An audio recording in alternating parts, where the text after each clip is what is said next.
Hola, soy José María Mera, practicante del área de proyectos de infraestructura y recursos naturales de Miranda y Amado, y este es Ecopod, un podcast sobre temas y noticias relevantes de derecho ambiental a nivel nacional e internacional. En este 10º episodio vamos a hablar sobre un tema que, aunque pueda parecer técnico, tiene un impacto relevante para las empresas. Cómo calcula el OEFA las multas que impone y por qué, en algunas ocasiones, ese cálculo puede ser discrecional, desproporcional y hasta poco razonable. Para nuestro análisis tomaremos como punto de partida una reciente resolución del Tribunal de Fiscalización Ambiental, el TFA, la número 394-2025 OEFA TFA SE, que revocó parcialmente una multa a un administrado del sector hidrocarburos. En este caso, el administrado fue sancionado por no declarar ser responsable de un sitio impactado reconocido por la Dirección General de Asuntos Ambientales Energéticos del MINEM, sitio que formaba parte del listado de sitios impactados priorizados. El OEFA calculó la multa considerando varios criterios de su metodología actualmente vigente. Como sabemos, algunos que nos dedicamos a la práctica de los sancionadores ambientales, uno de estos criterios, junto con la probabilidad de detección y los factores de graduación, es el del beneficio ilícito, conformado, entre otros elementos, por el llamado costo evitado. Este concepto comprende el gasto que una empresa presuntamente se ahorra al incumplir sus obligaciones ambientales, ya sea o porque no realiza o porque retrasa las inversiones necesarias para poder estar en total cumplimiento de la normativa ambiental. En este caso, el administrado impugnó, entre otros puntos, el cálculo de dichos costos evitados. Según la autoridad, para cumplir con la obligación se habrían debido realizar algunas actividades como trabajo de campo y gabinete, análisis de laboratorio, capacitación de personal y presentación de información. Sin embargo, el administrado alegó que no todas estas actividades reflejaban los costos que se debían efectuar en la realidad. Así, el TFA le dio la razón en parte a la empresa. Determinó que el costo evitado había sido mal calculado por la primera instancia, pues esta incluyó, entre las actividades omitidas, la de presentar la declaración de forma física, lo que generaba un supuesto gasto por vía courier y otros asociados. No obstante, como la declaración podía remitirse virtualmente a través de la mesa de partes del MINEM, realmente no correspondía considerar dicho costo. Como hemos podido apreciar, en pocas palabras, en este caso la obligación fiscalizable era la de presentar una declaración. Sin embargo, la autoridad consideró que el hecho de que se deje de presentar una declaración, que además puede realizarse actualmente de manera virtual, como en cualquier entidad pública, suponía que la empresa se ahorrara costos de utilería como papel, impresiones y hasta de traslados para la presentación. Bajo esta lógica, si nos ponemos a pensar, OEFA podría incluir cuantos costos se imaginase, y nada impediría que también se incluyan conceptos de alquiler de computadoras, conceptos de pagos a personal y otros que realmente no tienen nada que ver con el caso. Aunque la eliminación de este concepto no generó una reducción significativa en la multa final, al final la diferencia fue una de 0.3 UITs, las razones y el análisis realizado por el TFA para hacer esta eliminación son muy importantes para entender cómo debería funcionar la metodología y su correcta aplicación, pues no todo lo que la OEFA califica como costo evitado necesariamente lo es. Para esto vale la pena recordar que la metodología del cálculo de la multa de OEFA define al costo evitado como el ahorro obtenido al incumplir las obligaciones ambientales fiscalizables, mediante la no realización o postergación de las inversiones o gastos destinados a prevenir la ocurrencia de daños ambientales durante el lapso de incumplimiento de la normativa ambiental. En este caso, como ya hemos podido razonar, la inclusión de un costo de remisión física inflaba artificialmente la multa y el TFA corrigió ese exceso. Aquí es donde la discusión realmente se pone interesante. El cálculo del costo evitado parte de un escenario ideal de cumplimiento y estima cuánto le habría costado al administrado cumplir, y por ende se estima el ahorro de no cumplir.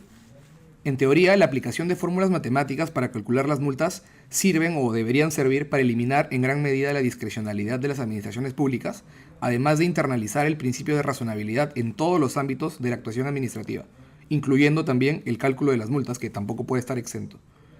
El problema es que, en la práctica, el OEFA muchas veces asigna valores que no reflejan la realidad.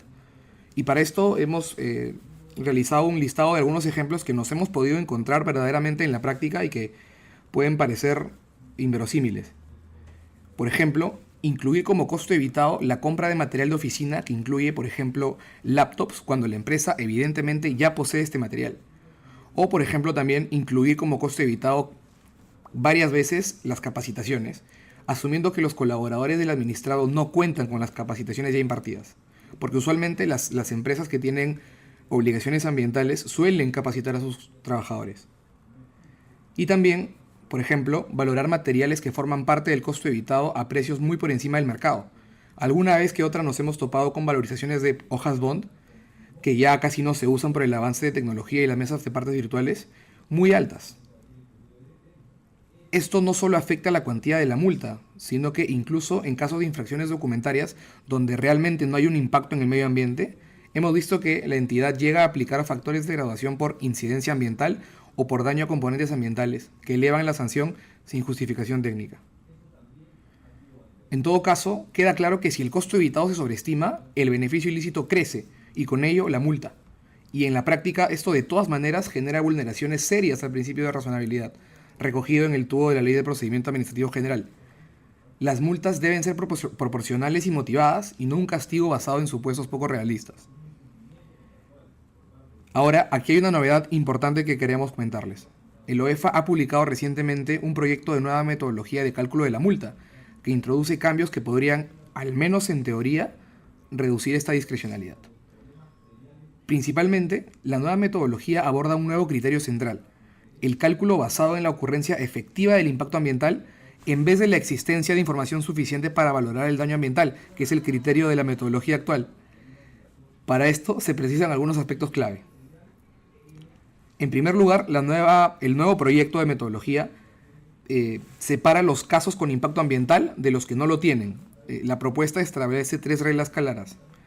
La primera regla es que si la infracción es formal o no genera impacto ambiental, la multa se calcula solamente con el beneficio ilícito, la probabilidad de detección y factores no vinculados al impacto ambiental.